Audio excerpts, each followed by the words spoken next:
My name is Simon Rourke, and until 3 months ago, I thought I had the perfect suburban life. 20 years as a cop, then 10 more running my own security consulting business. A beautiful wife, Rachel, who managed the most popular gym in town. An 18-year-old daughter, Ivy, heading to college in the fall. A 4-bedroom house in Maple Heights with a 3-car garage and a mortgage that was almost paid off. Perfect, right?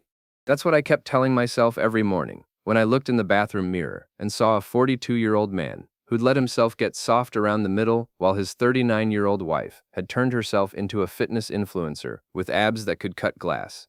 "Morning, honey," Rachel would say, not looking up from her phone as she posted her daily workout selfie.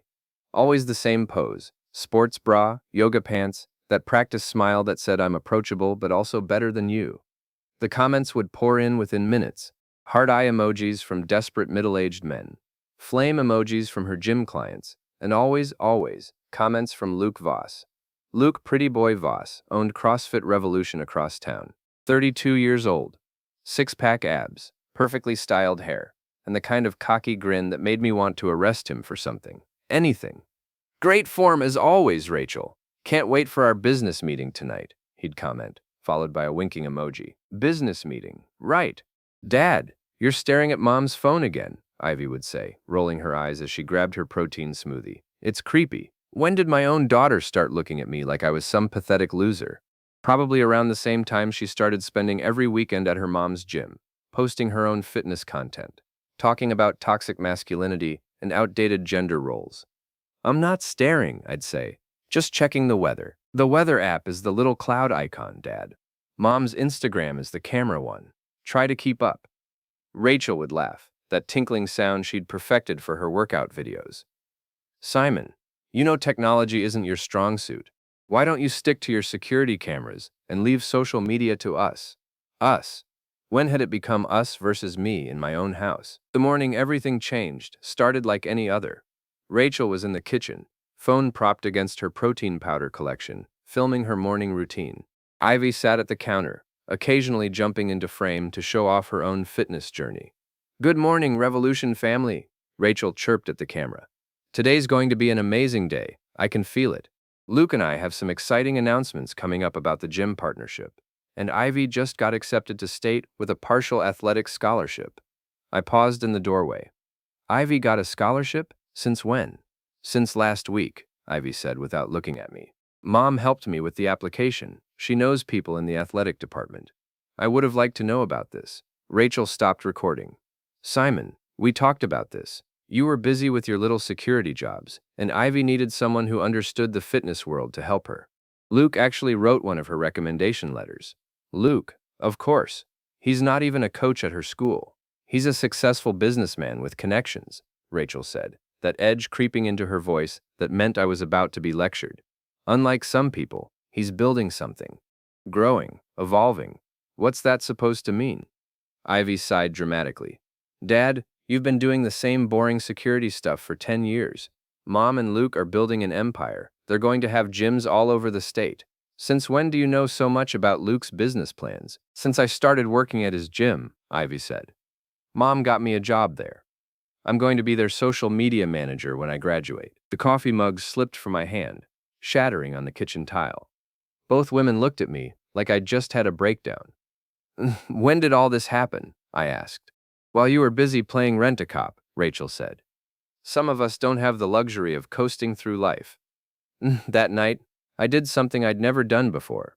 I followed my wife. Rachel left the house at 7, claiming she had a client consultation that would run late. I waited 10 minutes, then took my old pickup truck and tailed her across town.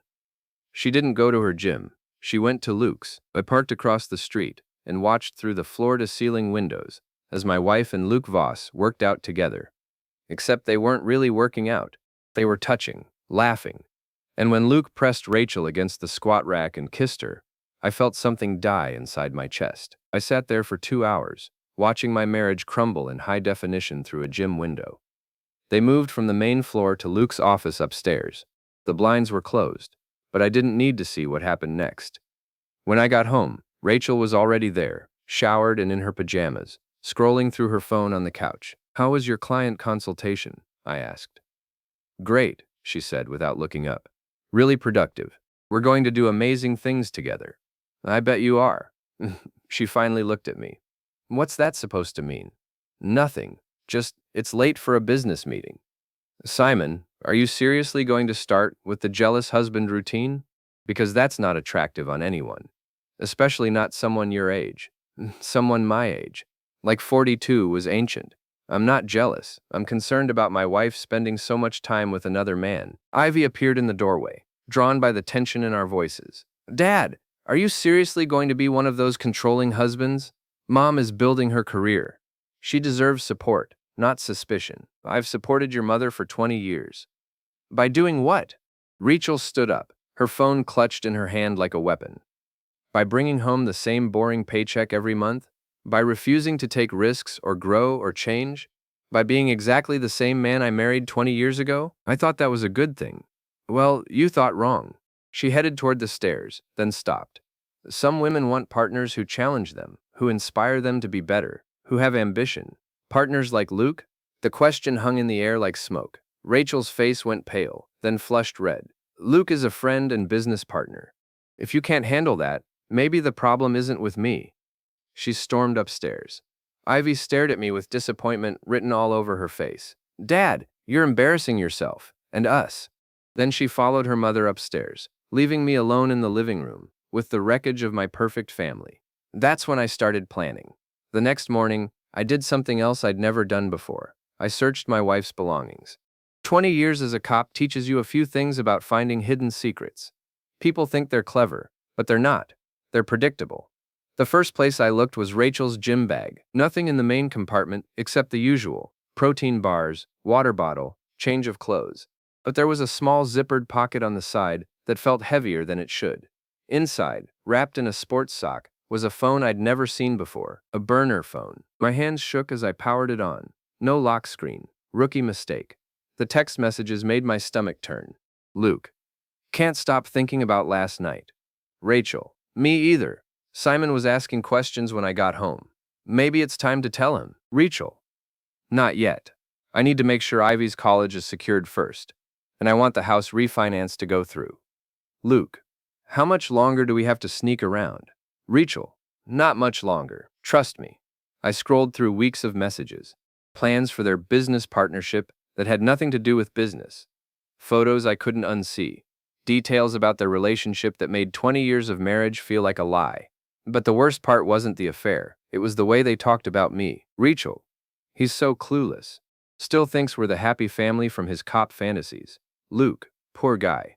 Must suck being that boring. Rachel. He's not a bad person. Just limited. No vision. No passion. Unlike us. Exactly. We're building something real. Something exciting. I was still staring at the phone when Ivy walked into the kitchen. Dad, what are you doing? I looked up at my daughter. Really looked at her. When had she started wearing makeup like her mother? When had she started looking at me like I was an inconvenience? Found your mom's backup phone, I said. Ivy glanced at the device in my hands. So, everyone has two phones now. Mom uses that one for business stuff. Business stuff. Yeah, her partnership with Luke. Dad, you really need to get with the times. Mom's building something important, and you're acting like some paranoid detective. I held up the phone, showing her the text thread. This kind of business? Ivy barely glanced at the screen. Dad, I don't want to see Mom's private messages. That's gross. Ivy, your mother is having an affair. My daughter, my little girl who used to come to me when she had nightmares, looked me dead in the eye and shrugged. So, maybe she deserves to be happy for once. The words hit me like a physical blow. What's that supposed to mean? It means maybe if you'd paid attention to what Mom needed, instead of just assuming everything was fine, she wouldn't have to look elsewhere for support. Support? Ivy, she's cheating on me, on our family. She's living her life, Dad. Maybe you should try it sometime. Ivy grabbed a protein shake from the fridge and headed toward the door. And Dad? Going through Mom's stuff is really creepy, like restraining order creepy. She left me standing in the kitchen, holding evidence of my wife's betrayal, while my own daughter acted like I was the villain. That evening, Rachel came home late again. This time she didn't bother with an excuse. We need to talk, I said. She was checking herself in the hallway mirror, fixing her hair. About what? I held up the burner phone. Rachel froze. For just a moment, I saw fear flash across her face. Then it was gone, replaced by anger. You went through my things. You're cheating on me. I'm living my life. She snatched the phone from my hands. Something you might want to try. Rachel, we've been married for 20 years. 20 years of what, Simon? 20 years of the same routine, same conversations, same boring, predictable life. She was warming up now, her voice getting stronger. Do you know what it's like being married to someone who never changes, never grows, never wants anything more than what he already has? I wanted you. I wanted our family. Well, maybe that's not enough anymore. Ivy appeared at the top of the stairs. What's going on? Your father is having a midlife crisis, Rachel said. He's decided that my business partnership with Luke is somehow inappropriate. Dad! Ivy came down the stairs, and I could see she'd been crying. Mom told me about the scholarship, about college. Luke's been helping with everything while you've been absent. I haven't been absent. I've been working, supporting this family. You've been existing, Rachel said. There's a difference. Mom's right, Dad. You go to work, you come home, you watch TV, you go to bed. That's not living. That's just surviving. I looked at my wife and daughter, the two people I loved most in the world, and saw nothing but disappointment in their eyes. So what happens now? I asked. Rachel and Ivy exchanged a look. Some silent communication passed between them. Now you have a choice, Rachel said. You can accept that things are changing and try to be part of our lives, or you can keep fighting it and make things ugly for everyone. What kind of choice is that? The only one you're going to get. Ivy nodded. Dad, Mom, and Luke are going to be partners, in business and other things. You can either deal with it like an adult, or you can make this harder than it needs to be. I stared at them. You're both okay with this? We're okay with being happy, Rachel said. You should try it. That night, I lay in bed next to my wife, the woman who was planning to leave me for a younger man, and made my own plans. If Rachel wanted to play games, I'd show her how the game was really played. The next few weeks were the longest of my life. I had to pretend everything was normal, while my wife flaunted her affair and my daughter treated me like an embarrassing relative they couldn't wait to get rid of. But I wasn't sitting idle. 20 years as a cop and 10 years in security consulting had taught me a few things about gathering evidence and preparing for the worst. First, I hired Tony Castellano, the best divorce attorney in the state and an old buddy from my police days. Tony took one look at the evidence I'd gathered and whistled low. Simon, this is bad, but it's also good, if you know what I mean. I know exactly what you mean. The affair is one thing, but the financial stuff. Tony spread the documents across his desk. Your wife has been busy. Very busy. While I'd been playing the oblivious husband, Rachel had been playing chess. She'd refinanced our house, putting it entirely in her name. She'd moved money from our joint accounts into private ones. She'd even taken out a business loan using our home as collateral. For her partnership with Luke? I asked. That's what the paperwork says. But look at this. Tony showed me a bank statement. The money from the loan didn't go to any business account. It went straight to a personal account shared by your wife and her boyfriend. They're stealing from me. They're preparing to leave you with nothing. The house, the savings, even your business accounts. She's been slowly moving everything into her name or joint accounts with Luke. I felt sick. How is that legal? It's not. But by the time you could fight it in court, they'd be long gone with your money. Tony leaned back in his chair. Unless we get creative. What do you mean? Tony smiled. It wasn't a nice smile. I mean, we set a trap, a big one. Here's what we did. First, I started acting defeated. I stopped asking questions about Rachel's late nights. I stopped complaining about Luke. I even started being friendly to him when he came by the house, which he was doing more and more often. Hey, Luke, I'd say when he showed up for dinner. How's the gym business? Great, Simon. Really great. Rachel and I are going to do big things together. I'm sure you are. Rachel would watch these interactions with suspicion at first, then with relief. She thought I was finally accepting the situation. Second, I started documenting everything. Every lie, every secret meeting, every dollar that disappeared from our accounts. I installed hidden cameras in our house, perfectly legal since it was still my house too. I recorded phone calls. I tracked spending. But the most important thing I did was set up what Tony called the honey trap. I created a fake business opportunity, a security contract with a major corporation that would require a significant upfront investment, money I claimed I didn't have access to without Rachel's signature on a loan. It's $1 million contract, I told Rachel over dinner. But I need 50,000 upfront for equipment and personnel. The bank won't approve the loan without both our signatures. Rachel's eyes lit up, not because she was excited for my success, but because she saw an opportunity. That's wonderful, honey, she said. Of course I'll sign. What Rachel didn't know was that the loan papers she signed weren't for my fake business contract. They were for a real estate investment trust that would lock up our remaining joint assets for 5 years, with me as the sole beneficiary if she tried to access the money through fraudulent means. The third part of the plan was the hardest. I had to let them think they were winning. Rachel started bringing Luke to family dinners. Ivy started calling him Uncle Luke. They'd sit around my kitchen table, planning their future together, while I smiled and nodded like the world's most pathetic cuckold. Simon, Luke said one night, cutting into the steak I'd grilled for him, I want you to know I respect what you and Rachel built together. I'm not trying to replace you. Of course not, I said. You're just trying to steal my wife and daughter. The table went silent. Rachel's face flushed red. Dad, Ivy said, that's not fair, isn't it? I looked around the table. Luke's here more than I am. He's paying for Ivy's college. He's Rachel's business partner, and apparently her everything else partner. What exactly is my role in this family anymore? Your role, Rachel said coldly, is whatever you make it. No one's forcing you to stay. Mom's right, Ivy said. If you can't handle the new dynamic, maybe you should find somewhere else to be. Luke reached across the table and put his hand on Rachel's. Simon, I know this is hard, but we're all adults here. We can make this work if everyone's mature about it. I stared at this 32-year-old pretty boy who was lecturing me about maturity while he screwed my wife in my house. You're right, I said. We're all adults. So let's be honest about what's happening here. I stood up and walked to the kitchen safe, a small fireproof box where we kept our important documents. I punched in the code and pulled out a manila envelope. What's that? Rachel asked. Insurance, I said. For all of us. I set the envelope on the table. This contains copies of every financial document related to our marriage. Bank statements, loan papers, property deeds, business contracts, everything. Luke frowned. Why are you showing us this? Because I want everyone to understand exactly what they're getting into. Rachel, you've been moving money around for months, thinking I didn't notice.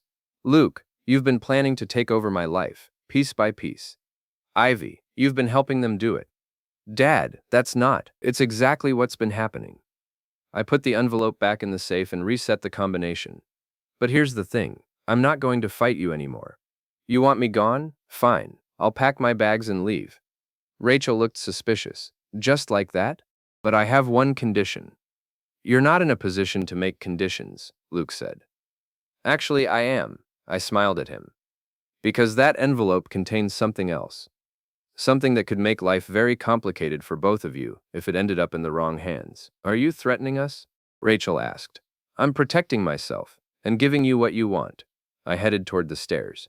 I'll be gone by the weekend. The house is yours. The family is yours. Everything is yours. What about the safe? Ivy asked. I paused on the stairs. What about it? The combination. We'll need access to those documents. You'll figure it out, I said. You're all so smart. So mature. I'm sure it won't be a problem. That night, I heard Rachel and Luke talking in hushed voices downstairs. I heard Ivy crying in her room, and I smiled as I packed my bags, knowing that everything was going exactly according to plan. By Friday, I was gone. I took a suitcase of clothes, my pickup truck, and nothing else. I moved into a cheap motel across town and waited. The trap was set. Now I just had to wait for them to spring it. 3 days after I moved out, Tony called with news. They tried to access the trust fund, he said. Rachel and Luke went to the bank together, claiming they needed the money for their business expansion. And the bank told them the money was locked up for 5 years, just like we planned. But here's the interesting part. They also tried to get information about your personal accounts. The ones I emptied last week? Those would be the ones. Apparently Rachel thought you were bluffing about being broke. Tony chuckled. She's not laughing anymore. I'd moved every penny I could access into offshore accounts that Rachel couldn't touch. Not illegal, just careful. The house might be in her name now, but the mortgage payments were coming out of accounts she no longer had access to. How long before they figure out they're in trouble? Based on the payment schedule you showed me, about 2 weeks. Perfect. But I didn't have to wait 2 weeks. Rachel called me that same evening. Simon, we need to talk. About what? About the money. About the safe. About this ridiculous game you're playing. I'm not playing any games, Rachel. I'm giving you exactly what you wanted. I wanted a mature separation, not financial sabotage. Then you shouldn't have tried to steal from me for 6 months. There was a long pause. I don't know what you're talking about. Of course you don't.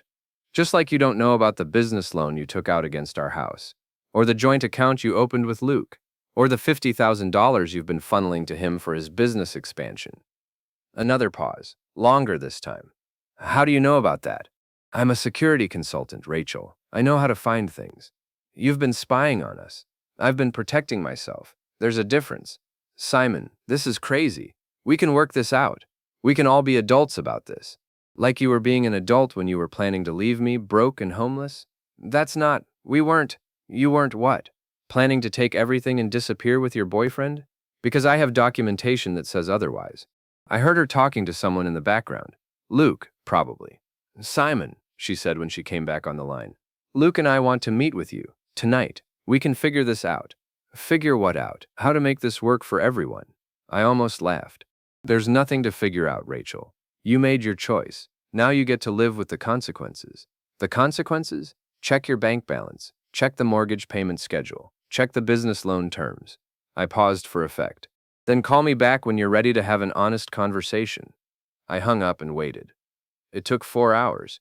When Rachel called back, she was crying. Simon, please. The mortgage payment bounced. The bank is asking questions about the business loan. Luke's investors are getting nervous. Sounds like a problem. It's our problem. Our house. Our family. No, Rachel. It's your problem. Your house. Your family. Remember? You made that very clear. I didn't mean, we didn't want it to be like this. How did you want it to be? You wanted me to pay for your new life with Luke while pretending to be happy about it? We thought. You thought I was stupid. You thought I'd never figure it out. You thought you could have your affair and your financial security and your perfect little family all at the same time.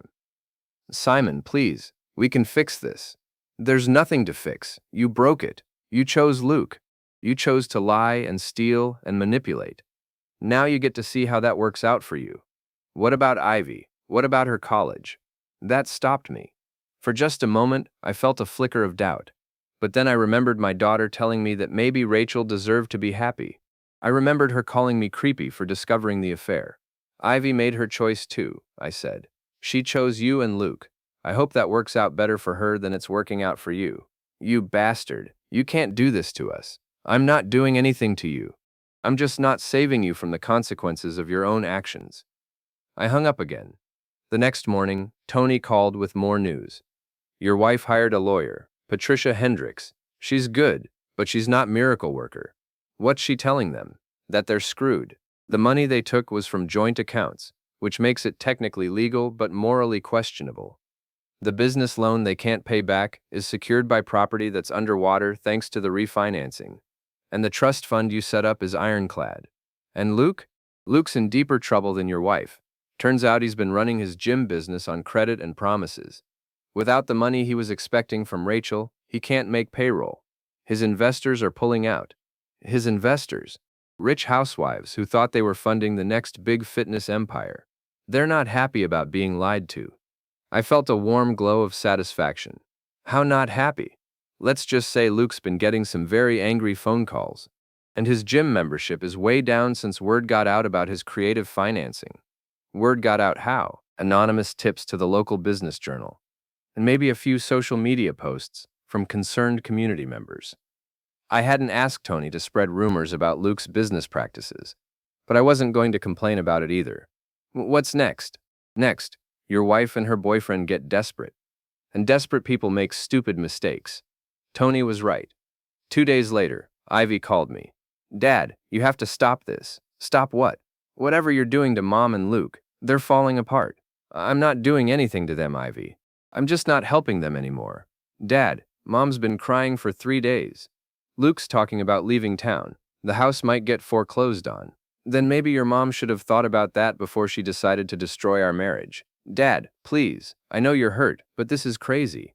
You're hurting all of us. I'm hurting you. Ivy, You told me I should find somewhere else to be. You said your mom deserved to be happy with someone else. You chose their side. I didn't choose sides. I just wanted everyone to be happy.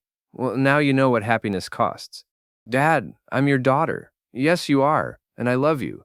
But love doesn't mean I have to let you and your mother walk all over me. What do you want from us? I want honesty. I want respect. I want acknowledgement that what happened to me was wrong. Oh, okay, fine. It was wrong. Mom was wrong. Luke was wrong. I was wrong. There. Are you happy now? Are you saying that because you mean it, or because you want me to fix your problems? There was a long pause. I don't know. At least that was honest. Ivy, I love you, but I'm not going to save you from the consequences of the choices you made. If you want a relationship with me, it has to be based on something real, not just desperation. Dad, I'm staying at the Sunset Motel on Route 9, room 23. If you want to talk, really talk, you know where to find me. I hung up and waited to see what would happen next. What happened next was the confrontation I'd been expecting. Rachel and Luke showed up at my motel room at 9 o'clock that night. I saw them coming through the window and opened the door before they could knock.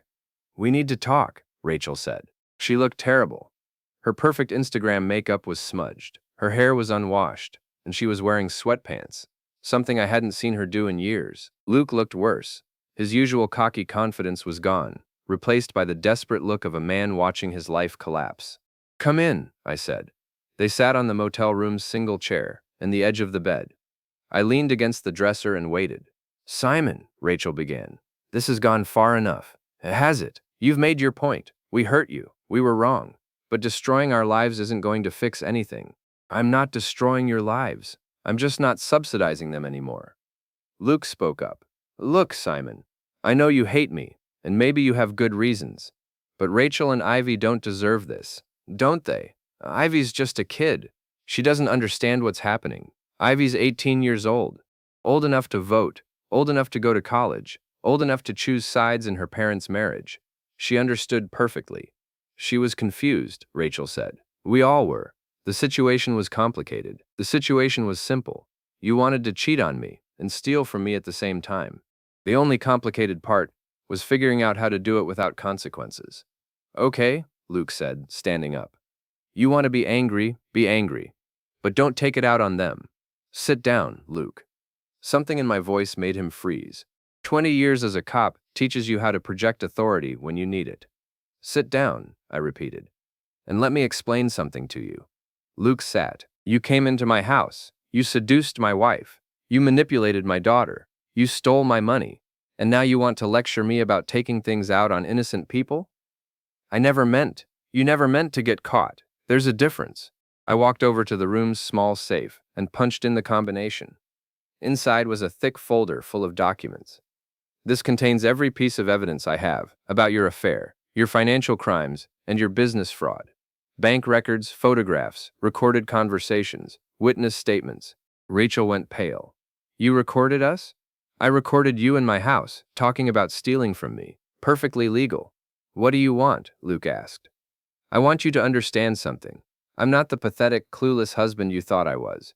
I'm a trained investigator with 20 years of experience catching people who think they're smarter than they are. I pulled out a photograph and showed it to them. It was Luke and Rachel, kissing in his gym. I have dozens of these, time-stamped, dated, documented. I pulled out a bank statement. This shows the money you stole from our joint accounts to fund Luke's failing business.